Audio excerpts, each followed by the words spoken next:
Assalamualaikum warahmatullahi wabarakatuh. Selamat pagi rekan-rekan semua, dan yang kami hormati Ibu Dia Retnawati selaku dosen pengampu mata kuliah Sistem Informasi Manajemen kelas E. Di sini kami dari kelompok 2 akan mempresentasikan hasil diskusi kami tentang informasi dalam praktik. Nah, di sini saya Anita selaku moderator yang akan membawa jalannya presentasi pada kali ini. Baik, sebelum masuk pada materi, izinkan kami untuk memperkenalkan diri kami terlebih dahulu. Di sini ada anggota kami, yaitu ada Anita Dwi Hartanti dengan PMI 114, ada Hilda Nur Hidayah dengan PMI 127, ada Ira Romawati dengan PMI 340, ada pun Mas Yanda Dwi Restuning Tias dengan PMI 321, ada Vanessa Najwa Fidausi dengan NPM akhir 320, dan saya sendiri yaitu Bina Pradipa Margiono dengan NPM akhir 90. Memasuki subbab pertama, yaitu informasi sebagai salah satu faktor penting penentu keberhasilan atau critical success factor. Nah, critical success factor ini pertama kali diperkenalkan oleh D. Ronald Daniel dari McKinsey & Company. Ia mengungkapkan bahwa terdapat beberapa aktivitas penting yang akan memantukan keberhasilan atau kegagalan bagi semua jenis organisasi. Namun, aktivitas penting tersebut berbeda-beda sesuai dengan jenis organisasi masing-masing.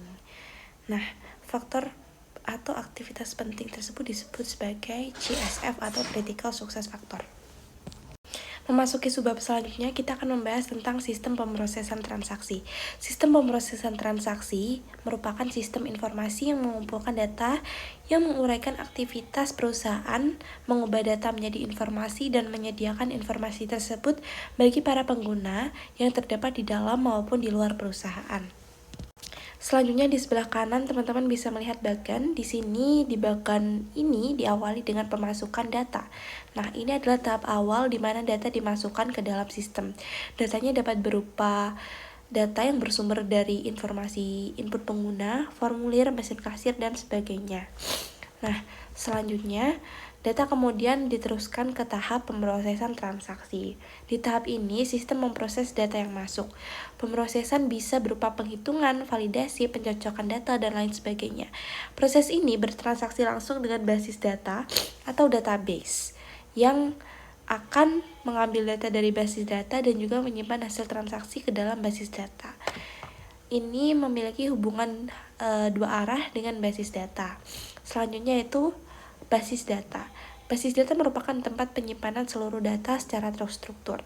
Nah, digunakan untuk menyimpan data hasil input dan transaksi, serta untuk menyediakan data untuk diproses. Ini akan diakses oleh sistem dan juga pengguna manusia melalui permintaan dan jawaban. Selanjutnya, yaitu laporan dokumen dan keluaran yang lain. Setelah data diproses, nanti kita akan mendapatkan hasil yaitu berupa laporan keuangan, dokumen hasil transaksi, dan output-output lainnya sesuai dengan kebutuhan sistem. Selanjutnya, di sini di bagian yang paling pojok ada gambar manusia yang menandakan adanya interaksi manusia atau pengguna sistem. Nah, pengguna itu dapat mengupload, mendownload, dan juga melakukan request, permintaan, ataupun respons jawaban dari sistem. Memasuki submateri yang ketiga, yaitu tinjauan sistem. Di tinjauan sistem ini kita akan mempelajari bagian diagram konteks sistem distribusi, yang merupakan diagram yang menggambarkan sistem dalam konteks hubungannya dengan lingkungan. Nah, diagram ini membantu memahami bagaimana sistem distribusi berfungsi dalam konteks operasional dan pelaporannya, dengan memperlihatkan aliran informasi antar bagian yang terlibat seperti pelanggan, pemasok, manajemen, dan juga gudang. Diawali dari tengah, yaitu ada sistem distribusi. Ini adalah sistem inti yang mengelola alur distribusi barang dan juga informasi, termasuk penjualan, pembelian, pengiriman, dan laporan keuangan. Nah, untuk entitas eksternal lainnya dan interaksinya itu yang pertama ada interaksi dengan pelanggan. Di sini seperti yang tertera di tabel ada pesan mengirim pesanan penjualan ke sistem, menerima nota penolakan jika pesanan ditolak, menerima faktur untuk petagihan, dan mengirim pembayaran ke sistem. Lalu dengan manajemen ada menerima berbagai laporan seperti laporan label, lalu neraca, laporan anggaran, dan laporan lain. Lalu dengan gudang bahan baku ini bisa berupa menerima persediaan yang dikelola oleh sistem. Lalu untuk dengan hubungan dengan pemasok bisa yaitu menerima pesanan pembelian dari sistem, mengirim pengiriman barang ke sistem, mengirim faktur pemasok, dan laporan tagihan pemasok. Baik, itu dia. Nah, selanjutnya ada sistem yang memenuhi pesanan. Jadi sebelumnya kita lihat dulu diagram di samping. Ini ada diagram figur 8.4 yang dimana menunjukkan 4 sistem utama yang terlibat dalam pemenuhan pesanan pelanggan. Ada entry pesanan, persediaan, penagihan, dan juga piutang dagang. Untuk sistem entry pesanan sendiri atau order entry system ini memasukkan pesanan pelanggan ke dalam sistem. Kemudian sistem persediaan atau inventory system ini memelihara catatan persediaan sistem penagihan. Catatan persediaan. Kemudian ada sistem penagihan atau billing system, di mana billing system ini membuat faktur pelanggan. Dan juga yang terakhir ada sistem piutang dagang, yaitu accounts receivable system, di mana ini adalah kegunaannya untuk menagih utang dari para pelanggan. Kemudian ada sistem yang memesan persediaan pengganti. Nah, jadi dalam figur 8.5 yang di sebelah sini atau disebut dengan diagram nomor 2 itu sistem pembelian atau purchasing system itu menerbitkan pesanan pembelian kepada pemasok untuk persediaan yang dibutuhkan. Nah, kemudian sistem penerimaan atau receiving system ini menerima persediaan, dan sistem utama dagang atau accounts payable system ini melakukan pembayarannya. Nah, kemudian ada sistem yang menjalankan proses buku besar. Jadi dalam figur 8.6 di sebelah ini menunjukkan detail proses di dalam diagram nomor 0, yaitu memelihara buku besar. Jadi sistem buku besar atau general ledger system ini adalah sistem akuntansi yang menggabungkan data dari sistem-sistem akuntansi yang lain dengan tujuan untuk menyajikan gambaran keuangan operasi perusahaan secara gabungan. Kemudian file yang memuat data akuntansi yang telah digabungkan itu adalah buku besar atau kita sebut sebagai general ledger. Nah, kemudian terdapat 2 sistem yang terkait, yaitu sistem memperbarui buku besar atau update general ledger system yang akan membukukan catatan-catatan yang menguraikan berbagai tindakan dan juga transaksi ke dalam buku besar. Kemudian yang kedua ada sistem pembuatan laporan atau prepare management report system yang menggunakan isi buku besar untuk membuat neraca dan juga laporan laba rugi serta laporan lainnya. Nah, kemudian ada menempatkan sistem pemrosesan transaksi dalam perspektif. Jadi bukanlah suatu kebetulan bahwa sistem pemrosesan transaksi adalah sistem informasi pertama yang terkomputerisasi. Jadi selain sebagai area aplikasi yang paling dapat dipahami, sistem ini juga berperan sebagai fondasi dari semua aplikasi yang lain. Fondasi ini mengambil bentuk basis data yang mendokumentasikan semua hal yang penting yang dilakukan oleh perusahaan dalam menjalankan operasinya dan juga berinteraksi dengan lingkungan. Kemudian ada sistem informasi organisasi. Jadi area-area bisnis perusahaan keuangan itu dan juga sumber daya manusia, layanan informasi, manufaktur, dan pemasaran itu menggunakan basis data yang diproduksi oleh sistem pemrosesan transaksi, yang kemudian ditambah data dari sumber-sumber yang lain untuk menghasilkan informasi yang digunakan oleh para manajer dalam mengambil keputusan dan memecahkan masalah.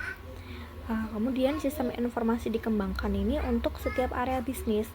Jadi sistem informasi lainnya yang telah diimplementasikan di banyak perusahaan itu ada sistem informasi eksekutif atau Executive Information System (EIS), ditujukan untuk tingkat organisasi daripada area bisnis. Nah, AIS ini digunakan oleh para manajer di tingkat organisasi yang lebih tinggi. Nah, kemudian ada sistem informasi pemasaran, di mana sistem informasi pemasaran atau marketing information system ini memberikan informasi yang berhubungan dengan aktivitas pemasaran perusahaan. Dalam sistem informasi pemasaran terdapat beberapa subsistem output, di mana setiap subsistem output itu memberikan informasi mengenai unsur-unsur penting di dalam bauran pemasaran. Bauran pemasaran atau marketing mix ini adalah terdiri atas 4 unsur utama yang dikelola oleh manajemen agar dapat memenuhi kebutuhan pelanggan dengan mendapat keuntungan. Kemudian ada juga basis data. Nah, data yang digunakan dalam subsistem output ini berasal dari basis data, di mana basis data itu dipopulasi dengan data yang berasal dari 3 subsistem input. Nah, kemudian ada yang tentunya ada subsistem input, di mana sistem pemrosesan transaksi atau transaksi processing system ini mengumpulkan data dari sumber-sumber internal dan lingkungan, kemudian memasukkannya ke dalam basis data yang kita telah amati pengumpulan data ini dalam pembahasan mengenai sistem distribusi. Baik, masuk pada sistem informasi dari sumber daya manusia. Di sini terdapat gambar model dari sistem informasi SDM. Ini pada gambar memberikan informasi kepada seluruh manajer dalam perusahaan yang berkaitan dengan SDM pada perusahaan tersebut. Pada model juga dijelaskan bagaimana sistem pemrosesan transaksi itu memberikan data input sama seperti subsistem riset SDM yang melakukan studi-studi khusus dan subsistem integrasi SDM yang mengumpulkan data lingkungan yang mengandung permasalahan dari SDM. Lalu masuk pada model yang kedua, yaitu sistem informasi manufaktur. Sini terdapat ada gambar model itu sendiri. Pada model sistem informasi manufaktur ini memberikan informasi kepada seluruh manajer perusahaan yang berkaitan mengenai manufaktur. Pada gambar model terdapat subsistem rekayasa industri yang terdiri atas aktivitas yang dilakukan oleh para teknisi industri yang melakukan studi atas operasi manufaktur untuk memastikan keefisiensiannya. Terdapat 4 subsistem output yang memberikan laporan atas subjek yang sangat besar kepentingannya dalam manufaktur, seperti produksi, persediaan, mutu, dan biaya. Selanjutnya ada sistem informasi keuangan. Di sini terdapat pada modelnya. Pada sistem informasi keuangan ini, model ini memberikan informasi kepada seluruh manajemen perusahaan yang berkaitan dengan aktivitas keuangan dari perusahaan tersebut. Di model ini terdapat subsistem audit internal terdiri atas aktivitas-aktivitas oleh auditor internal perusahaan untuk menjaga integritas sistem perusahaan. Pada model ini juga ada aktivitas output penting yang meliputi peramalan tren perekonomian di masa depan, terus mengelola aliran dana yang melalui perusahaan dan mengendalikan keuangan perusahaan. Model selanjutnya ada sistem informasi eksekutif. Jadi pada model ini memberikan informasi kepada para manajer di tingkat yang lebih tinggi atas kinerja dari perusahaan secara keseluruhan. Pada model ini menunjukkan komposisi komputer pusat yang berhubungan dengan EIS dan data serta informasi itu dapat dimasukkan ke dalam basis data korporat dari sumber eksternal. Dalam berita-berita serta penjelasan akan peristiwa terbaru akan dimasukkan oleh anggota staf dengan mempergunakan stasiun kerja masing-masing. Nah, selanjutnya yaitu mengenai manajemen hubungan pelanggan. Jadi, basis data yang dimasukkan dalam model sistem pemrosesan transaksi dan dalam model sistem informasi pemasaran, sumber daya manusia, manufaktur, dan keuangan dimaksudkan untuk mendukung para pengguna dalam mengerjakan aktivitas sehari-hari. Jadi, data dalam basis data harus merupakan data yang terbaru sehingga pengguna memiliki dasar terbaik dalam membuat keputusan dan untuk memecahkan masalah. Jadi, dalam merancang basis data, dilakukan upaya untuk memberikan data historis meskipun terbatas. Meski beberapa basis data historis sudah dimasukkan, basis data jarang mengandung data historis yang lebih dari usia 1 tahun. Namun, beberapa kasus para pengguna mungkin menginginkan catatan historis yang lebih lengkap agar bisa mempelajari perilaku dari waktu ke waktu. Kebutuhan data historis dinilai sangat besar dalam area pemasaran. Jadi, para manajer ingin bisa melacak perilaku pembelian pelanggan selama jangka waktu yang cukup panjang.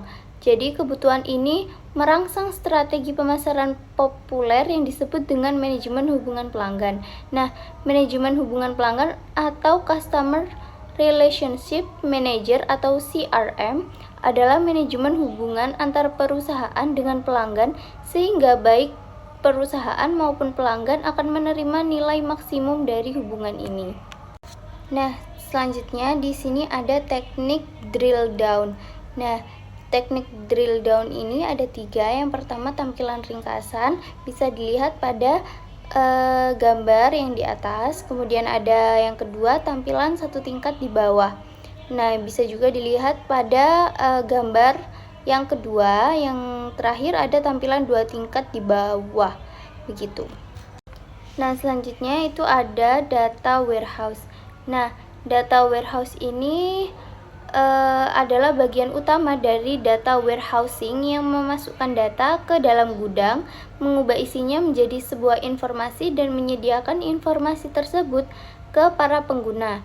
Jadi di bawah ini ada diagram dari suatu sistem data warehousing. Kemudian data ini dikumpulkan ke dalam tempat penyimpanan data warehouse. Nah, karakter data warehouse ini ada 3, yaitu kapasitas penyimpanan sangat besar, kemudian ada data dapat diambil dengan mudah, dan yang terakhir, data sepenuhnya digunakan untuk pengambilan keputusan dan tidak digunakan dalam operasi perusahaan sehari-hari. Nah, sumber-sumber data yang utama adalah sistem pemrosesan transaksi, namun tambahan data dapat diperoleh dari sumber-sumber lain, baik itu dari internal maupun dari lingkungan. Baik, selanjutnya saya akan menjelaskan tentang bagaimana data disimpan dalam tempat penyimpanan data warehouse. Nah, dalam suatu basis data, seluruh data itu mengenai subjek tertentu disimpan bersama dalam satu lokasi. Nah, biasanya ini tuh berbentuk sebuah tabel. Data tersebut meliputi data penidentifikasian seperti nomor pelanggan, data deskriptif seperti nama pelanggan, dan data kuantitatif seperti penjualan bulan ini. Nah, dalam tempat penyimpanan data warehouse terdapat 2 jenis tabel yang disimpan dalam tabel-tabel terpisah. Nah, tabel itu akan digabung untuk menghasilkan suatu paket informasi. Nah, baik 2 tabel tersebut ialah tabel dimensi dan tabel fakta. Nah, tabel dimensi ini tuh adalah pengidentifikasian dan deskripsi akan disimpan di dalam tabel dimensi. Nah, istilah dimensi ini tuh mengartikan pemikiran bahwa data tersebut itu dapat menjadi basis untuk melihat data dari berbagai sudut pandang atau berbagai dimensi. Nah, pada PPT tersebut ada tabel yaitu mengilustrasikan sebuah tabel dimensi untuk entitas atau objek pelanggan. Nah, entry-entry tersebut dapat memberikan gambaran mengenai komposisi umum data, pengidentifikasian, dan deskripsi. Nah, dalam contoh, pada gambar itu nomor pelanggan itu dapat digunakan untuk mengidentifikasi suatu pelanggan dan unsur-unsur data yang lain menguraikan berbagai detail mengenai pelanggan tersebut. Nah, dengan dimensi-dimensi contoh dalam tabel tersebut, para pengguna itu dapat memperoleh analisis menurut pelanggan, menurut wilayah pelanggan, atau juga dapat menurut kode industri standar atau juga kode pos dan seterusnya.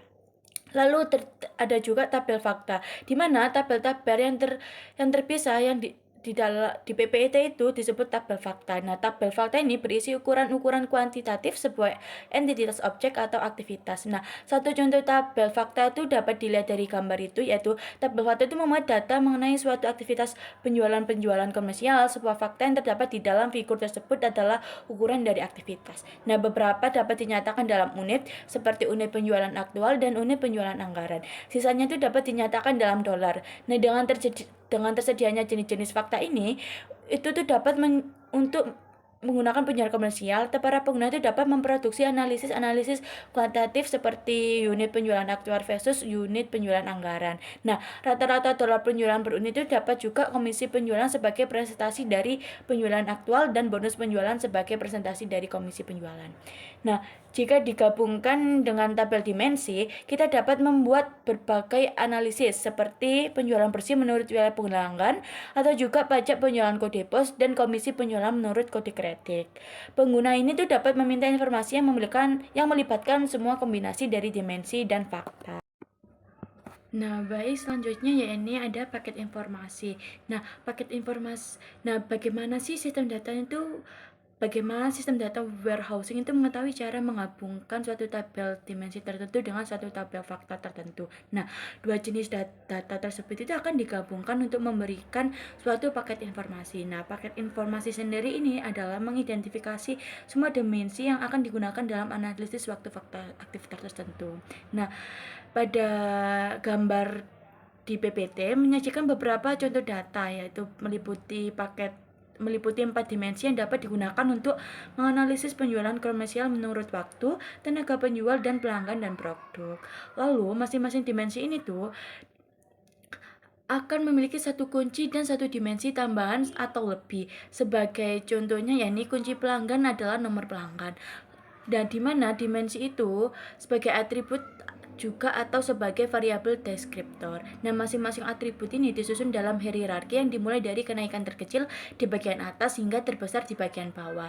Nah, sebagai contoh, ukuran waktu yang terkecil adalah jam dan terbesar adalah tahun. Nah, untuk tenaga penjual, hierarki tersebut akan menyajikan bagaimana sih tenaga penjual dapat dikelompokkan ke dalam cabang atau juga dapat ke dalam wilayah yang lebih luas dan ke dalam anak-anak perusahaan.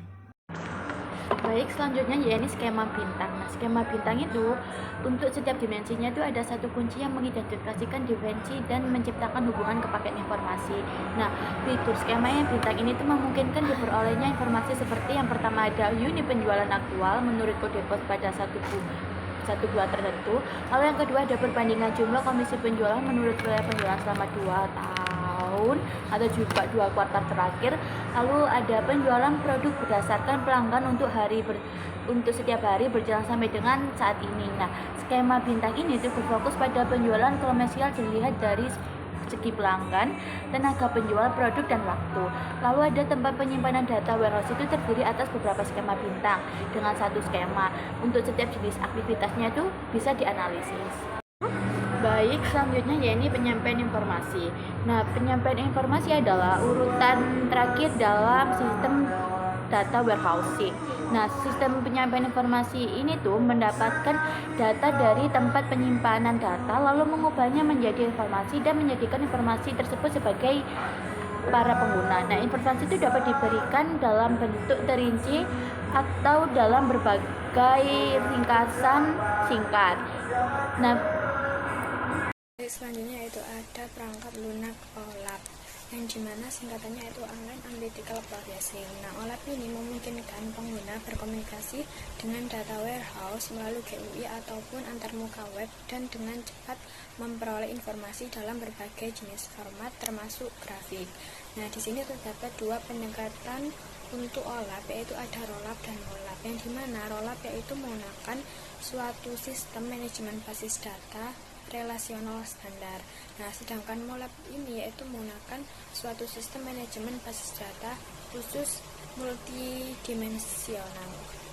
Ini ada data mining. Nah, data mining ini adalah proses menemukan hubungan dalam data yang tidak diketahui oleh pengguna. Nah, proses ini sama seperti seorang penambang yang mencari emas di aliran sungai pegunungan. Nah, data mining ini membantu pengguna dengan menemukan hubungan dan menyajikannya dengan cara yang dapat dipahami sehingga hubungan tersebut dapat menjadi dasar pengambilan keputusan. Nah, di sini terdapat 2 cara dasar dalam melakukan data mining, yaitu verifikasi hipotesis dan penemuan pengetahuan.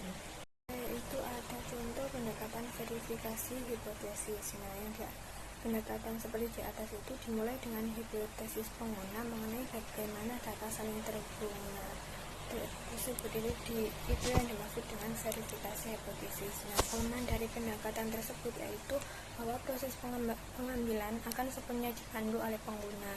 Nah, informasi yang terpilih tidak akan dapat lebih baik dari pemahaman pengguna akan data. Yaitu ada penemuan pengetahuan. Nah, dalam penemuan pengetahuan ini, sistem data warehousing menganalisis tempat penyimpanan data warehouse, mencari kelompok-kelompok dengan karakteristik yang sama. Nah, dalam contoh bank, sistem dapat mengidentifikasi tidak hanya kelompok menikah yang berusia muda, namun bisa juga pasangan-pasangan menikah yang telah pensiun yang menggantungkan diri pada jaminan sosial dan uang pensiun.